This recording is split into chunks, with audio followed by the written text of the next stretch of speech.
Lucas 15:8 diz assim: o qual é a mulher que, tendo 10 dracmas, se perder uma, não acende uma candeia, varre a casa e procura diligentemente até encontrá-la? Versículo 9: e tendo achado, reúne as amigas e vizinhas, dizendo: alegrai-vos comigo, porque achei a dracma que eu tinha perdido.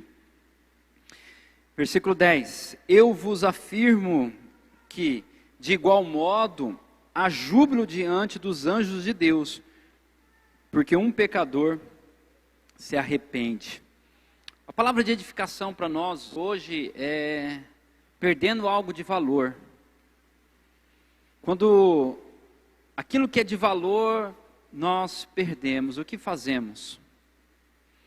O que fazemos quando nós perdemos o que é de valor? E talvez você poderia nesse momento conjecturar algumas coisas que são de valor para você. Talvez aquilo que é de valor para você não é tão valioso assim para mim. Aquilo que é valioso para mim, talvez não é tão valioso assim para você. Quando nós olhamos para esse texto, vemos ali, o seu contexto, nós observamos algumas coisas. Primeiro, que a casa daquela mulher transbordou. Havia festa na casa daquela mulher. O versículo 9 diz que a hora que aquela mulher encontra a dracma, ela faz uma festa, ela transborda a casa. Ela chama as suas amigas e as suas vizinhas. Agora imagine que nós estamos numa casa que não é tão grande assim. Uma casa de poucos cômodos. E ela convidou as pessoas a qual ela conhecia. Ela não convidou nenhum desconhecido. Ela convidou quem? As amigas e as vizinhas. Quando nós olhamos para a igreja, para uma vida em célula, é isso. É a casa do anfitrião transbordar. É a casa daquele que está recebendo a célula transbordar. O que é? É convidar para uma festa. Quem? Os amigos, os vizinhos. Quando eu olho para esse texto, eu vejo que aquela mulher tinha algo de valor que ela perdeu, mas no momento ela conseguiu encontrar. E o que ela fez? Ela transbordou. E o transbordo que houve na vida dela contagiou as suas amigas, contagiou as suas vizinhas, que também vieram se alegrar na casa daquela mulher. Então, quando eu olho para isso, eu vejo que a igreja não está dentro desse prédio. A igreja está nas casas. Foi Constantino que criou lá no século III essa ideia de igreja como prédio, esse local a qual nós, por algumas vezes até mesmo, erroneamente chamamos de templo. Foi Constantino. E a sua mãe virou e deu uma ideia para ele, falou assim: faça várias dessas, que você vai dominar o mundo. E ele foi um dos grandes imperadores. Porque ele construiu várias igrejas, ele se levantou um negócio chamado clericalismo.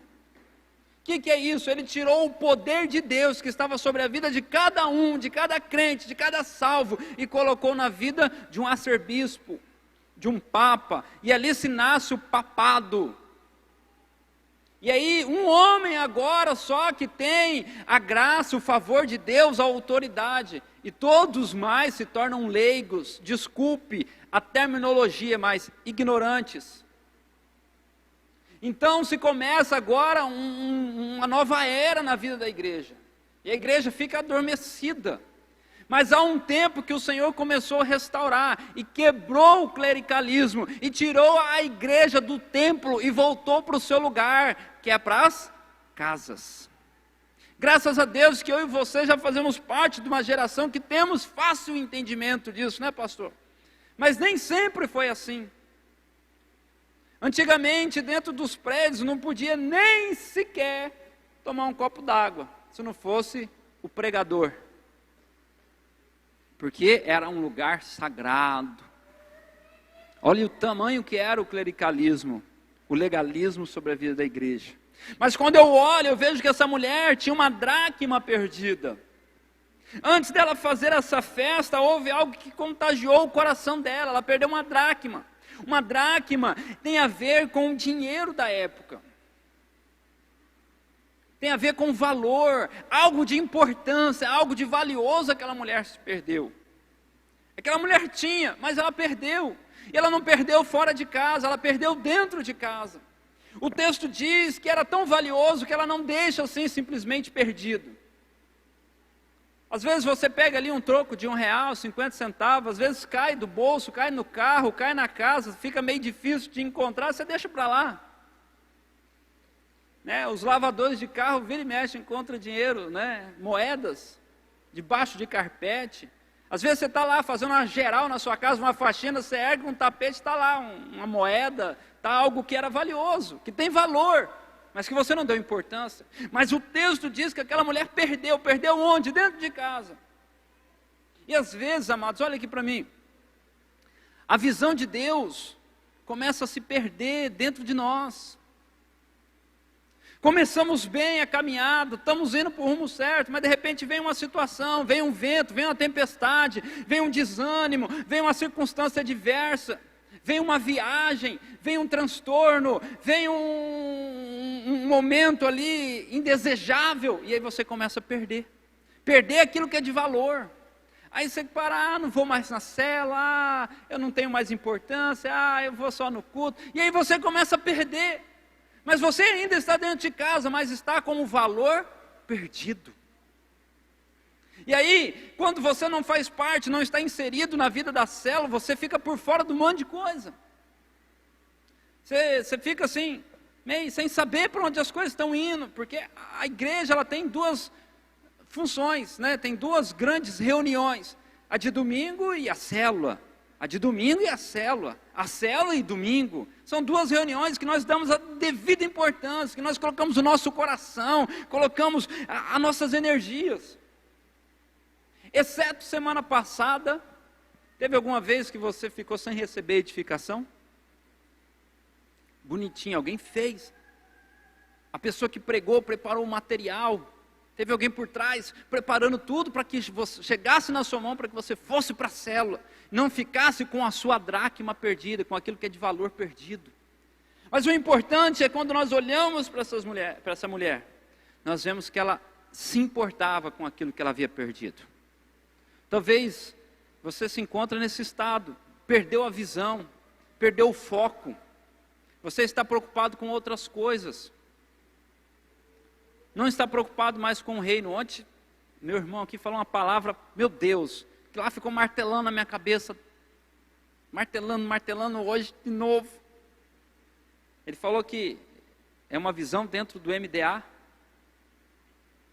Ele diz assim, me corrija se eu falar errado: quem não serve para servir, não serve.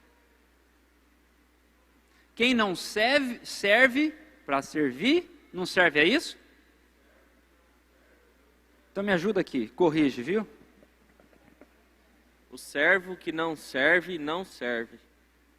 É a mesma coisa, mas é a maneira correta. O servo que não serve, não serve. Vamos trazer. Se você não serve, para que você serve? Pastor, mas eu queria tanto servir na vida da igreja. Onde que você faz isso? Na vida da célula. Você serve, irmãos, na célula você leva um copo de água por irmão, você ora pelo irmão, você dá uma assistência se for necessário, você aconselha, você serve. Ah, pastor, mas eu faço isso em outros lugares. Está vendo? As coisas por fora não são ruins. Mas quem te falou que são as coisas ruins que tiram nós da visão correta que nós estamos caminhando? Não é. São as dezenas de coisas boas que nós colocamos na nossa vida que impede a gente de manter o foco. Mas aquela mulher se importou, ela voltou e procurou, ela moveu os móveis, ela varreu a casa até encontrar. Quais são os valores que nós perdemos? Eu posso enumerar alguns aqui. Alguns dos valores, algumas dracmas que nós podemos ter perdido é o respeito. A Bíblia nos diz, acompanhe comigo, Colossenses 3, versículo 18. Colossenses 3, 18. Diz assim o texto: sagrado. Colossenses 3, 18.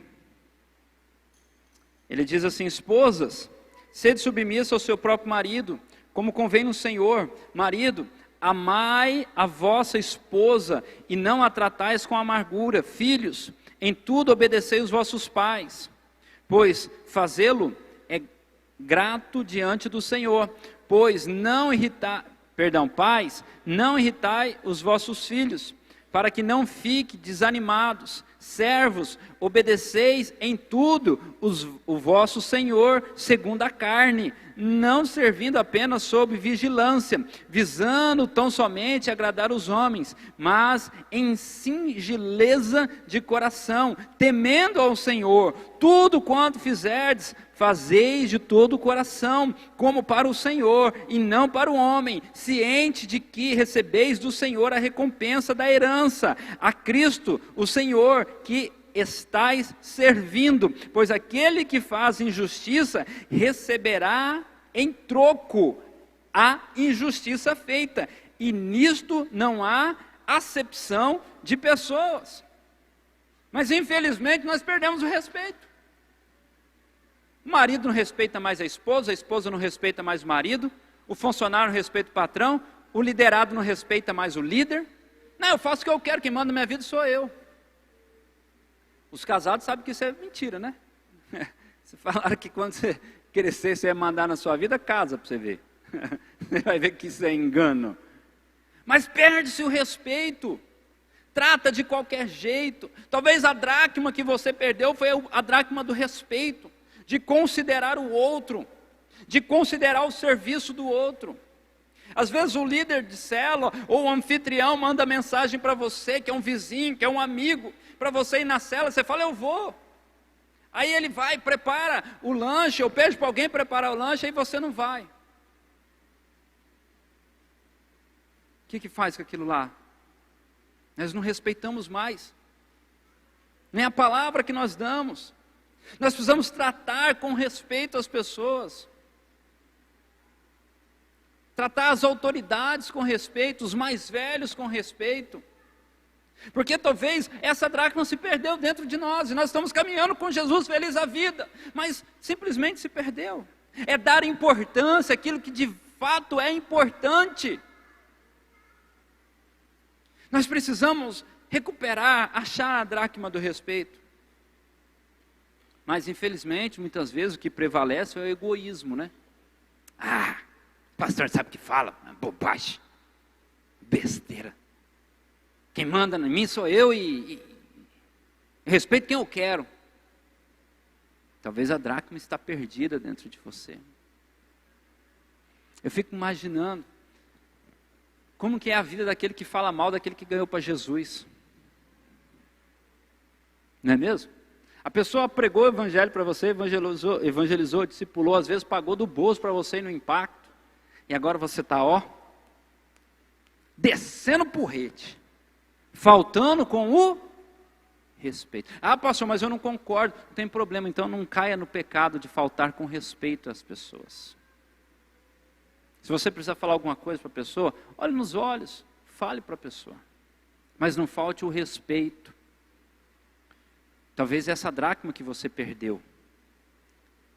Nós precisamos restaurar a visão, precisamos achar essa dracma. Uma outra dracma que pode ter sido perdida é do cuidado. Abra sua Bíblia comigo, 1 Pedro 3, 8. 1 Pedro 3, 8.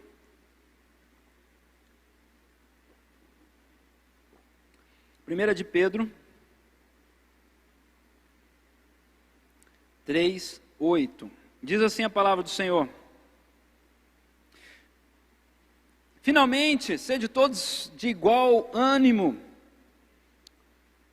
compadecidos fraternalmente, amigos, misericordiosos, humildes, e não pagando mal por mal, ou injúria por injúria, antes, pelo contrário, bendizendo, pois para isso mesmo fosse chamado, a fim de receberdes a bênção por herança, pois quer amar a vida e viver dias felizes, rejeite a língua má, Evite que os seus lábios falem dolosamente.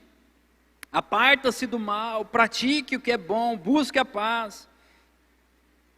Empenhe-se por alcançá-la, porque os olhos do Senhor repousam sobre os justos, e os seus ouvidos estão abertos às suas súplicas, mas o rosto do Senhor está contra aqueles que praticam males. Ó, que coisa, que palavra, é forte esse negócio no nosso coração. Nós precisamos, amados, recuperar a dracma do cuidado, cuidar uns dos outros, não é falar mal uns dos outros. Não, pastor, eu não falo mal, só faço comentário. Nós precisamos achar onde está perdido dentro de nós a dracma do cuidado, do carinho. Pastor, mas há carinho na vida da igreja? Claro que sim. Você acha que carinho é só ficar alisando o cabelo? Você acha que é só isso? Carinho é você emprestar o ouvido para o outro falar. É você emprestar o seu ombro para o outro chorar. Carinho é você se dispor em servir o outro. Isso é demonstração de carinho. Eu falei ontem, se eu não me engano, e falo novamente hoje. Nós estivemos no cemitério esse final de semana para resolver uma situação de um enterro lá. E aí eu vi a cova de um rapaz que congregou uma época conosco, mas os maus caminhos dele levou à morte. Está lá, abandonado. Aí eu pensei comigo, está tudo bem, porque ele não era dentro do padrão social boa gente. Mas aí, um pouquinho para frente, tinha a cova de um outro. Esse era crente de verdade, era um dos líderes aí de uma denominação, abandonado do mesmo jeito. Deus naquela hora falou algo no meu coração e eu compartilhei com as pessoas ali. Eu falei, você não marca a vida das pessoas pelo aquilo que você fala, mas você marca a vida das pessoas pelo aquilo que você faz. Eu posso morrer pregando aqui na igreja. Não vou marcar a vida de vocês, mas aquilo que eu faço por vocês. Isso marcará a vida de vocês. Isso vai causar um impacto na vida de vocês. Isso é cuidado, isso é carinho. Ah, pastor, o senhor teve que fazer isso, mas eu tenho e você também tem que fazer isso. Essa dracma faz parte de algo de valor que o Senhor nos deu. Mas, às vezes, não queremos nem dialogar, não queremos conversar com ninguém, não queremos ter comunhão, prefere não ir mais, abandonar. E carinho, cuidado é estar junto. Carinho, cuidado é ter comunhão, é dialogar, é estar junto. Uma outra dracma que você pode ter perdido é a dracma da espiritualidade. Muitos preferem ser religiosos, porque é mais fácil, né, pastor Hilton, ser religioso, né? Irmão, se existe algo fácil de ser religioso, olha, vocês são maduros, vocês estão aqui porque Deus preparou esse tempo para vocês. Vocês crêem nisso? Diga amém. Você crê nisso? Então eu vou falar o que Deus mandou.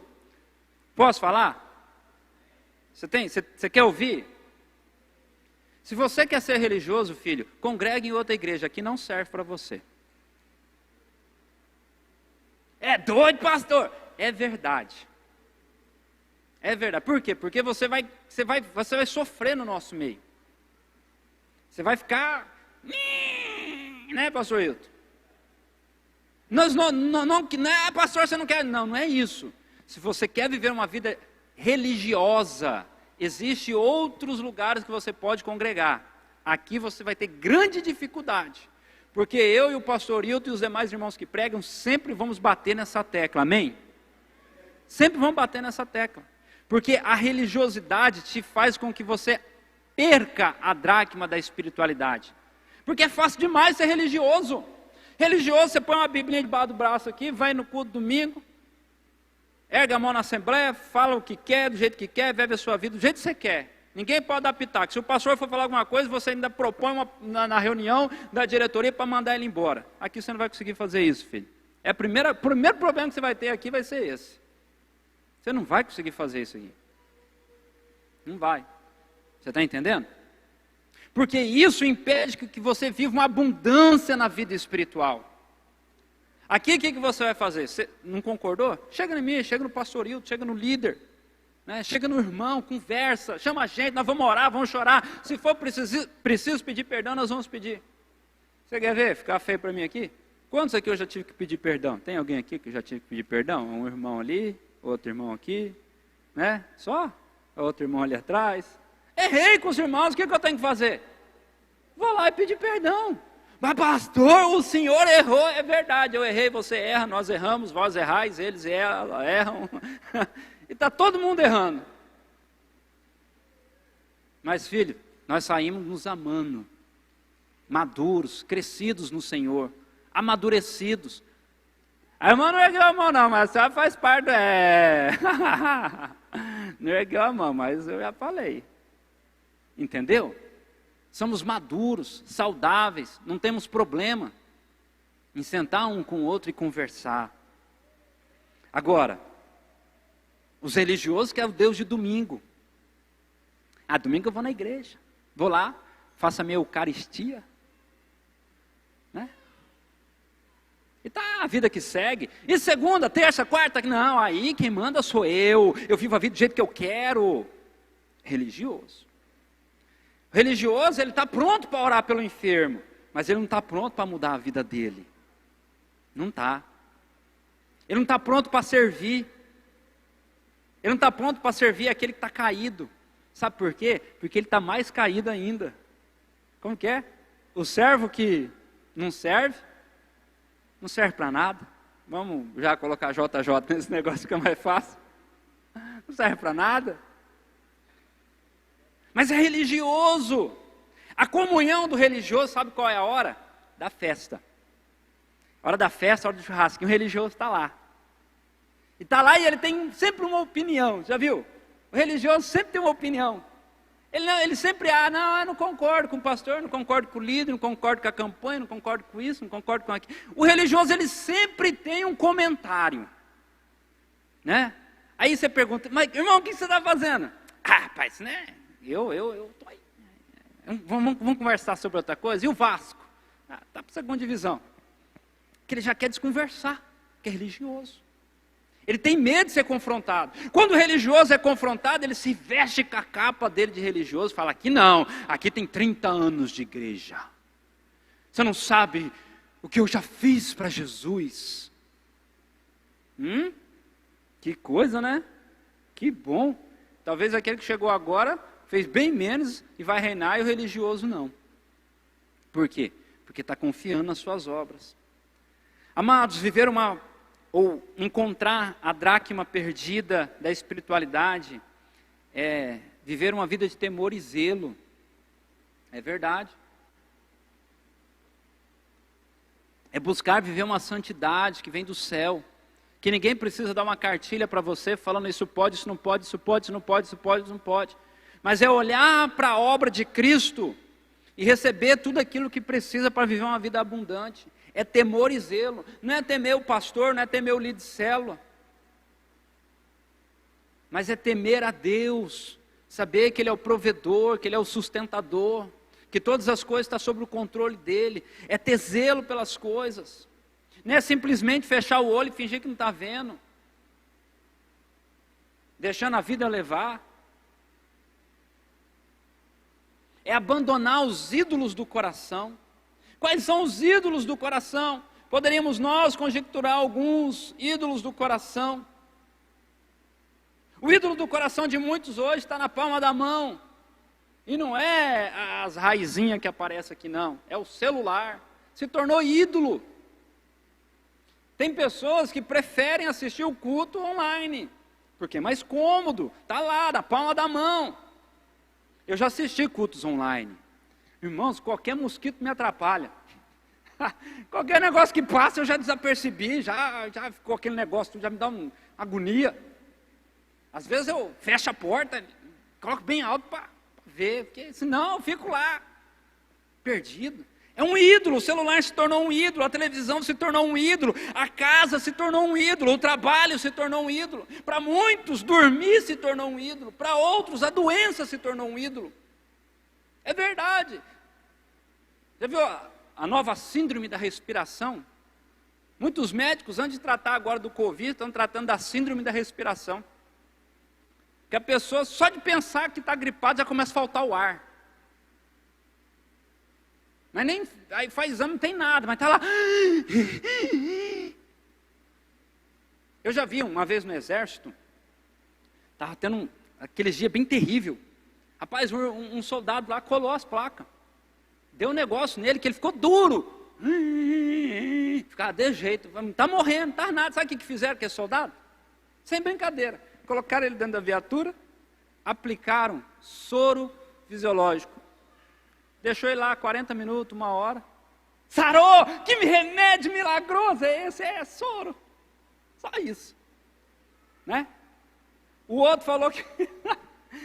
ele chegou assim e falou: ô tenente, meu pulmão é perfurado. Porque acampamento tem hora que o negócio, o bicho pega. Você quer pedir para sair, quer pedir para ir embora para casa. Aí ele estava tão desesperado que ele falou que o pulmão dele era perfurado. Olha só o acampamento. Aí o tenente, né, o médico lá, falou: não, vem cá, tem uma injeção que vai resolver você. Aplicou uma dose de soro na bunda dele. Né? Você sabe que pode aplicar, né? No intramuscular, fica sentadinho que agora o seu pulmão, né, cola, fecha. Essa síndrome. Tem pessoas que fazem a doença um amuleto, dizendo que não pode, não sabe, não consegue. Tem pessoas que é a festa. Tem pessoas que é o esporte. Qual é o ídolo que está fazendo com que você perca a sua dracma espiritual? Qual é o ídolo? Eu quero orar por você. Mas antes, eu quero te dizer, amados, que você pode recuperar a sua dracma. Primeira coisa que você precisa fazer é se tornar uma pessoa comprometida, aliançada com Deus, com a visão que Deus tem dado à igreja que você congrega, que no caso dos irmãos estão aqui conosco. Você tem que ser o herói desse negócio. Certa vez, pastor Hilton, eu vi um irmão falar assim que se todo mundo falhar, você tem que ser o Cristo. Eu falei, uau. Se todo mundo falhar na sua casa, você tem que ser o Cristo. Se todo mundo falhar na igreja, você tem que ser o Cristo. Alguém precisa morrer na cruz. Alguém precisa pagar aqui, falar: eu estou disposto a servir. Eu estou disposto a fazer a minha parte, seja na casa, na igreja, no serviço, onde for.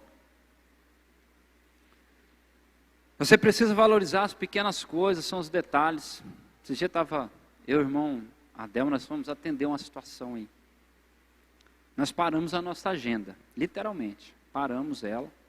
Ele tinha os compromissos dele, era meio de semana, eu já tinha algo descrito e paramos para atender uma situação. Ficamos o resto do dia dando importância para aquilo lá. Você acha que a pessoa lembra de alguma palavra que nós falamos? Provavelmente não, mas nunca mais vai esquecer que nós estávamos lá. Nós precisamos dar importância aos detalhes. Detalhes pequenos. Talvez você não se importa tanto, mas que faz toda a diferença na vida da outra pessoa. Você recupera a dracma. Não aceite o caos como algo natural. Ah, não, está todo mundo fechando, está todo mundo parando. Não, filho, isso não é natural, não. Ah, isso aí não é só por causa do Covid, não. Vamos ter maturidade espiritual. Não aceite o caos como algo natural, não é. Há forças malignas trabalhando por trás. E nós precisamos nos dispor, falar: eis-nos aqui, nós vamos avançar, vamos ser diferente. E nessa hora, às vezes, você tem que ser meio desequilibrado. Como diz a irmã China, tem que ser meio doido, né? Se não, filho, nós nos tornamos bons religiosos. Por quê? A igreja não salva ninguém. É verdade. O religioso sempre fala um negócio que é verdade, né, pastor? Eu nunca vi um religioso falar só bobagem. A igreja não salva ninguém, então não precisa. A meia-verdade, né? A igreja não salva mesmo. Mas não deixemos de congregar, como é costume de muitos. Porque chegará o tempo que o amor de muitos esfriarão. Humilhe-se para que a mudança aconteça. Você quer mudança? A gente tem que humilhar. Abaixar a cabeça, reconhecer que precisamos consertar, que precisamos arrumar, que precisamos voltar para o rumo certo. E aí, amados, algo de extrema importância. Acenda a candeia. Acenda a candeia. Deixe Jesus brilhar nesse negócio. Deixa Jesus dar a luz, a direção. A candeia tem que estar aceso, porque senão você vai ficar perdido no escuro. Acenda a candeia. Amém? Que palavra poderosa é essa, né? O que Deus falou com você?